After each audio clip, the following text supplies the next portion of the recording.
So we all know Morty Smith as Rick's anxious, stuttering sidekick who just wants to live a normal teenage life, right? Well, wrong. Today we're counting down the absolute worst things Morty Smith has ever done, and we'll be measuring how bad each of the things Morty did using this meter right here. The lower the meter goes, the worse Morty's actions were. So let's begin, starting with the Rick dependence spread. In this episode, Morty is at the hospital with Beth, and he's supposed to be waiting for her to finish work so he can catch a Marvel movie. But instead of just chilling and playing on his phone like a normal kid, Morty spots something that catches his eye: a horse breeding mount. And guys, I wish I could tell you that Morty was just curious about veterinary stuff, but nope, this kid literally volunteers to help Beth with her work, just so he can use this thing to, well, let's just say he found a very creative way to take care of some teenage urges. Alright, that was disgusting. A week later, Morty's just hanging out at home, probably feeling pretty good about his little secret adventure. Morty, you dirty little doggy. Until he notices Rick working with a familiar looking barrel. And surprise, surprise, it's the same barrel from the hospital that Rick thinks contains horse DNA for some bioweapon he's creating to fight underground cannibal horse people called Chuds. Now Morty realizes what's about to happen and totally freaks out, desperately trying to convince Rick not to test the sample. But of course, Rick doesn't listen, because when does Rick ever listen to anyone? And when he starts with the experiment, everything goes horribly wrong. The barrel explodes, and suddenly the entire world is dealing with floating mutant sperm monsters with teeth that literally eats people alive. Let's think about this for a second. This kid created an army of monsters, all because he couldn't control himself for 5 minutes at the hospital. So then the family gets airlifted to the Pentagon, where Morty has the chance to come clean, but instead he lies straight to the president's face about knowing anything. When Professor Shabooboo brings in a captured sperm monster to study it, Morty straight up shoots the thing to cover his tracks. Oh, why? It had a gun! Are you out of your mind bringing an armed sperm in here? They can't hold guns! The boy literally never lies. The sperm monster starts evolving super fast, and even started shooting down military helicopters with actual trebuchets. Rick, Morty, and some marine crash in the Grand Canyon, where Morty actually saves one of the sperm creatures and names it Sticky because it recognizes him as its creator. Meanwhile, Rick gets frozen in crystallized sperm, which sounds as gross as it is, and they both get captured by the sperm queen. This is where things get really awkward, because the sperm queen reveals to a completely disgusted Rick that Morty is responsible for this entire apocalyptic mess. Morty, you nasty, lying little world-ending pervert. I'm sorry. What was it like? Fantastic. All the sperms start heading to Las Vegas, where Summer has volunteered an egg that gets placed on top of the Luxor pyramid. The government's brilliant plan is to get all the sperm into one egg and then shoot it into space. Morty finally grows a conscience and tells the president the truth, which horrifies everyone because they realize that this is going to create a giant baby between Summer and Morty. Yeah, that's a sentence that I never thought I had to say. When the sperm queen almost makes it to the edge, she gets pushed off by Sticky, who then fertilizes the egg himself, out of pure instinct. Since it's election season, the president refuses to destroy the egg because it now has a heartbeat, so they launch it into space where it becomes a giant floating space baby. So yeah, in summary of this episode, Morty's moment of teenage curiosity literally created a giant global crisis, killed tons of people, and resulted in a giant space baby floating around in orbit. That's why this easily makes it in our list. Moving on to the Edge of Tomorrow Rick Peak. This one is absolutely insane and shows just how far Morty will go when he becomes obsessed with something. It starts pretty innocently. Rick takes Morty to this planet called Forbidden Prime to get some death crystals, which are these little crystals that let you see all the different ways you could die. While they're there, Morty secretly steals one of these crystals when Rick isn't looking. When Morty looks into the crystal, he sees this version of himself as an old man lying in bed with Jessica telling him she loves him. It's like his ultimate dream, and this is where everything goes completely wrong, because Morty becomes obsessed with making this exact future happen. On the way home, Morty and Rick end up fighting over the wheel of their ship, and it crashes. Rick gets flung out and lands on a spiked rock, dying instantly. A hologram of Rick appears and tries to tell Morty how to bring him back, but Morty just ignores him and takes the ship instead. Back home, Morty starts following following the crystal's guidance to make sure his perfect future with Jessica comes true. When some violent school bullies start giving him trouble, things escalate quickly. The crystal guides him to Rick's garage, where he grabs several high-powered weapons and all of Rick's Mystique's boxes. And then Morty just goes absolutely insane. He deals with the bullies, but then it turns into this bloody rampage and gets completely out of control. The police gets involved, then the army shows up, and Morty is fighting everyone because the crystal keeps showing him that this is the path to his Jessica future. When he finally gets brought to trial, Morty uses the crystal guidance to say exactly the right words to manipulate the judge. I will, The judge ends up declaring him innocent, and then Morty's words are so twisted that the judge literally commits suicide. And then Morty goes on live television and lets out this weird howl that somehow convinces everyone watching to completely forgive all of his actions. He basically brainwashes the entire public into making his massacre irrelevant, but the crystal keeps pushing him further from his humanity. He starts becoming this monstrous tree-like cyborg thing out in the desert, completely losing himself in the obsession with the future. Meanwhile, Rick is stuck, jumping from facious realities trying to get back to his original dimension. When Rick finally makes it back, with help from Wasp Rick, they find Morty as this terrifying abomination. It takes multiple Rick working together to stop him, and even then, hologram Rick gets assimilated and tries to destroy everyone before Wasp Rick finally defeats the monster. After everything returns to normal, Morty apologizes to Rick for not listening to him, but here's the really bitter twist. The next day, Morty overhears Jessica talking about wanting to work on hospice care, taking care of old people who die alone without family. He realizes that the future he saw wasn't romantic at all. Jessica wasn't there as his loving wife. She was there as his hospice worker because he was going to die alone. I'm gonna look at their name tags and I'm gonna say, I love you, followed by whatever it says on their name tag, over and over. What the Ooh, all of that killing sprees for nothing. That's gotta be painful. Moving on, this one is gonna show you guys a completely different side of Morty that's honestly pretty terrifying. We're talking about the episode The Whirly Dirly Conspiracy. In this episode, Summer is feeling pretty down about herself because her boyfriend Ethan just broke up with her. Now, breakup sucks and all, but Ethan's reasoning was that they didn't have anything in common anymore, and he started dating this other girl named Tricia. Summer immediately jumps to the conclusion that Ethan only chose Tricia because she has bigger breasts, which honestly sounds like typical teenage insecurity stuff. But here's where Summer makes a classic Smith family mistake. She decides to use Rick's Morphizer XC to try and make her chest bigger, and of course, because it's Rick's technology and nobody knows how to use it properly, everything goes completely wrong. Summer ends up turning into a giant trapped in the garage. Then she gets turned inside out, and it's just this whole chaotic mess, while Rick and Jerry are off having their own adventure. During all this chaos, Beth is trying to fix Summer without calling Rick. They tried using the normal mode. Call that progress. She's huge! And normal. Reversing it, and still didn't want to call Rick, but decided to call the customer service instead. You see the little button next to it? I do. Give that button a push. Okay. Mom, listen to me. We're free! Morty is getting more and more frustrated watching his mom messing everything up. He's already stressed because he's the one who tricked Rick into taking Jerry on this trip just so he could take a break from Rick's chaos. But now Beth is being just as irresponsible. Eventually, they figured out that Inside Out Giant Summer has wandered off to Camp Flabanaba, which is where she and Ethan were supposed to go camping before he dumped her. So Beth and Morty load up the Morphizer XC in the car and go after her. They find Summer at the camp, scaring the crap out of Ethan and Tricia. After Beth and Summer have their touching reconciliation moment, and Tricia runs home to make peace with her own mother because she's so moved by what she witnessed, Morty decides it's time to have a little chat with Ethan. Picture the scene. Morty, this normally anxious stuttering kid, calmly walks up to Ethan with the Morphizer XC in his hands. Sit down.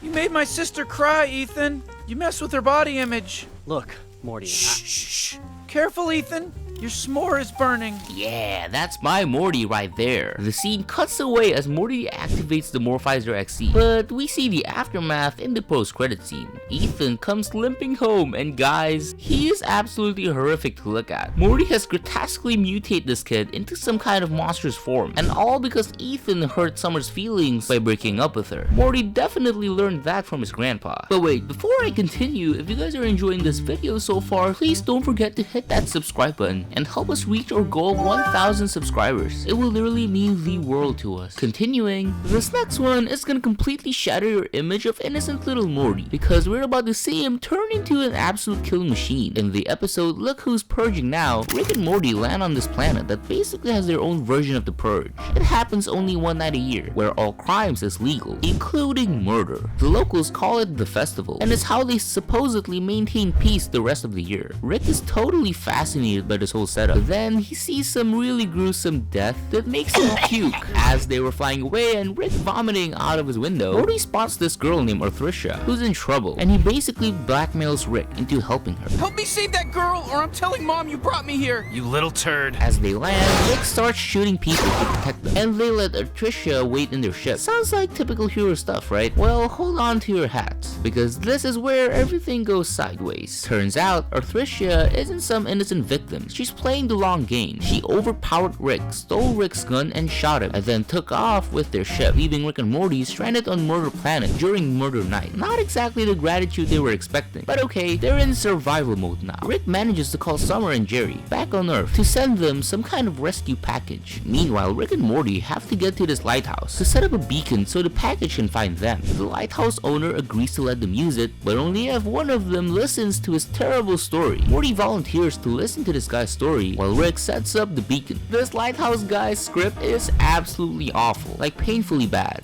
Title: 3 weeks earlier. And he keeps asking Morty for his honest opinion. Morty tries to be polite at first, but eventually he snaps and tells the guy he hated it. The lighthouse owner gets all offended and tries to kick them out, which would basically be a death sentence. Morty completely loses it. He gets so angry that he literally pushes the lighthouse owner down a flight of stairs, killing him instantly. You like that? You want me to cut to 3 weeks earlier when you were alive? Rick is absolutely shocked because this is not normal Morty behavior at all. The rescue package that Summer sent turns out to be these incredible powered armor suits that make Rick and Morty basically unstoppable. At first, Morty is hesitant about the violence, but then something clicks in his brain. And guys, what happens next is something we haven't seen yet for Morty. Morty finds what he calls his inner rage and just goes completely berserk. We're talking about systematic slaughter. He's not just defending himself anymore. He's actively hunting people down and killing them. Even after they find their crashed ship and the immediate threat is over, Morty doesn't stop. Rick has to physically guide him away because Morty is still firing rounds into corpses that are already dead. He's completely lost in this murderous frenzy, and he's loving every second of it. When they find Arthricia again, she explains that she stole your ship to go kill the rich people who forced the poor to fight each other during the festival. Morty, still drunk on violence, immediately wants to execute her on the spot. When Rick tells him to calm down, Morty actually threatens to kill Rick too. Rick has to taser him just to get him under control.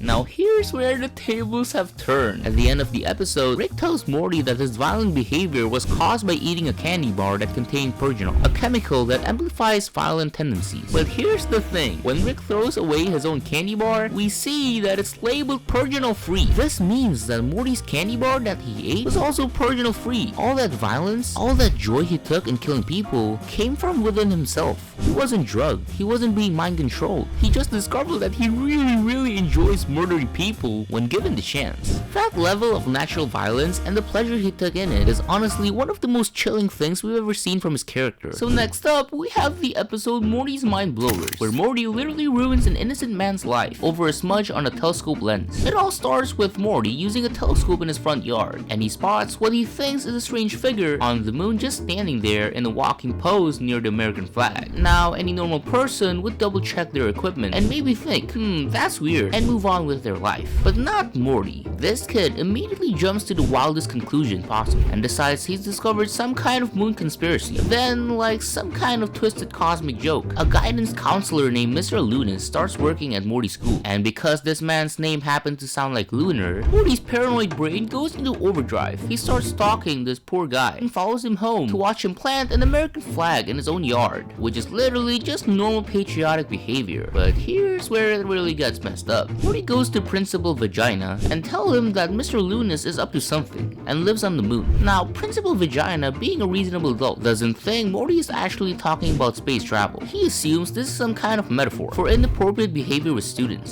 So he confronts Loomis in the parking lot and punches him in the face. But it gets so much worse. The false accusation completely destroys Mr. Loomis' life. This man, who we later learn was a Marine Corps veteran, becomes so overwhelmed by the shame and social destruction that he takes his own life. Morty finds out when he sees ambulance outside of Luna's house. At the funeral, Morty learns the devastating truth about Mr. Loomis. But we want to remember the good things. Like how from a certain angle, some people would say, he looked like a smudge. When Morty gets home and finally checks his telescope, he discovers there's actually a smudge on the lens the whole time. So let's recap what happened here. Morty's refusal to listen to reason and his need to play detective led directly to an innocent veteran losing his job, his reputation, and ultimately his life. All because Morty couldn't be bothered to clean his telescope lens. Moving on to probably the most chaotic and far-reaching consequence of Morty's good intentions gone wrong. We're talking about Rattlestar Galactica, where Morty's guilt over killing one snake leads to the deaths of 17 billion snakes and a full-blown time war. Yep, you heard that right, 17 billion. So here's how this absolute disaster starts. Rick and Morty are in space when their ship gets a flat tire, because apparently that's a thing that can happen in space. Rick tells Morty very clearly to stay in the ship while he fixes it. But of course, Morty completely ignores Rick's instruction and goes outside anyway. While Rick is trying to fix the tire, this snake astronaut randomly shows up and bites Morty in the ankle. Morty panics and kills the snake by breaking its helmet with hubcap, but the snake's venom starts turning him purple. Rick has to fly to the snake's home planet to make an antidote, which saves Morty's life. Now here's where Rick discovers something pretty incredible. The snake planet has 19 billion snakes, divided into 10,000 different nations, all on the brink of global war because of racism. Rick finds this hilarious and wants to leave, but Morty is having a complete guilt trip about killing their astronaut. He's convinced that the snake was their last hope of survival, and that he's doomed their entire species. Rick tries to explain that it's not Morty's fault, since the snake bit him first, but Morty just can't let it go. So what does our guilt-ridden protagonist do? He comes up with a brilliant idea to replace the dead astronaut with a regular Earth snake from a pet store. Morty buys the snake that he named Slippy, draws marking on her to match the dead astronaut, and forces her into the spacesuit. Then he flies back to the snake planet and literally throws her out of the ship with a parachute. So Slippy lands on the snake planet and gets picked up by the military. The snakes are totally fascinated by the returned astronaut and bring in scientists and professors to try to communicate with her.